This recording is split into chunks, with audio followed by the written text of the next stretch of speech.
Yo, Internet, welcome to another episode of The Complaint Train. And what is going on this episode? Well, we're talking about The Walking Dead. Well, Walking Dead Season 3, or Telltale's Walking Dead Season 3 specifically, as that is basically going to, well, they give us the release date. And what is the release date of the first episode, you asked? It comes out December 20th of this year. And, of course, they do their normal Telltale thing of saying just a few months down the road we will release the season pass, and the season pass comes out February 7th.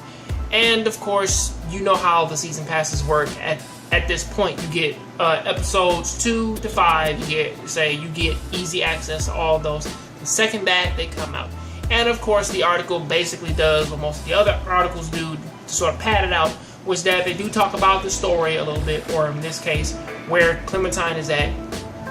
A few years later, she's with some guy named Javier, and that's just about it. And then it goes on to talk about the rest of the history of games.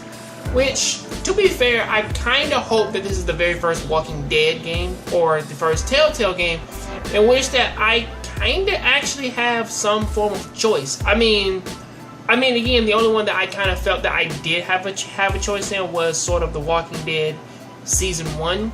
Well, you had something of a choice.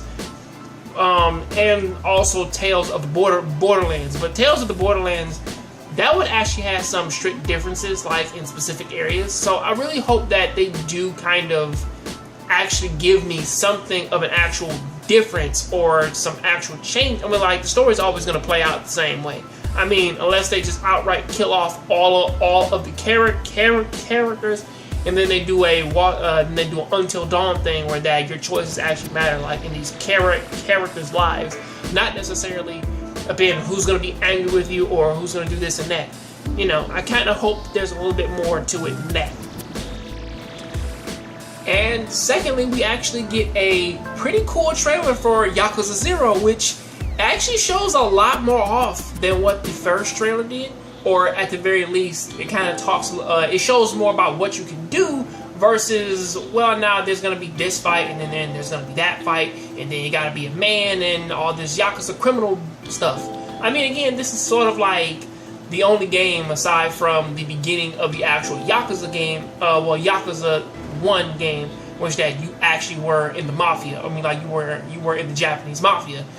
Every other one, you're not necessarily in the Mafia. I guess that's kind of why the game is called Like a Dragon in Japan, which I believe is a better title.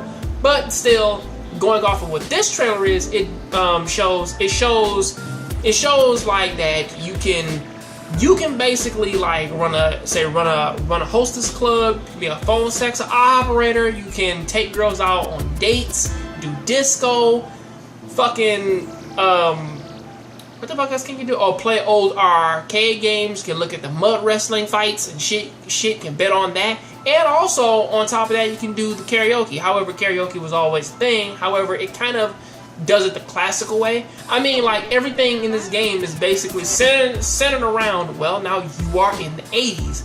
And I kind of like it. You know, like, it basically, like, shows this is the 80s, and this is the bubble era. Or should I say, where Sega was king, and they were in a massive competition between themselves and Nintendo. So, you know, like, it is a good thing that, now, it does have a very powerful trailer. Now, does that mean that you should go out and get this game? I don't know, because, again, like, if you don't like the other games, again, the very first Yakuza game isn't necessarily, like, the best starting point for that game particularly. I mean, the second one is kind of a little bit easier, especially for, like, the combat system. But, again, it's something that I am looking forward to, and I really recommend that people go out and, at the very least, like, give it a look. You know, look at it like a boss fight or two. But until then, that is what I gotta say about that. I'll see you on the next John Graves Show. Please keep watching anime, keep playing video games, and I'll see you on the next John Graves Show. I'm out. And this has been Complaint Train. Later. Hello, Internet. Welcome to another episode of the Recap Corner. And again, what is going on in One Piece 846? Well, 846 is, I'm planning on making this really quick, is that this is by far the one episode in which that it shows that Luffy, even though him and Nami, that they did get captured, and Nami, she does do a lot to help Luffy actually beat up the backup unit of Big Mom pirate family members, because again, since Big Mom literally has one of the biggest fucking units like in the goddamn Yonko lineup, or at the very least we don't know Kaido's unit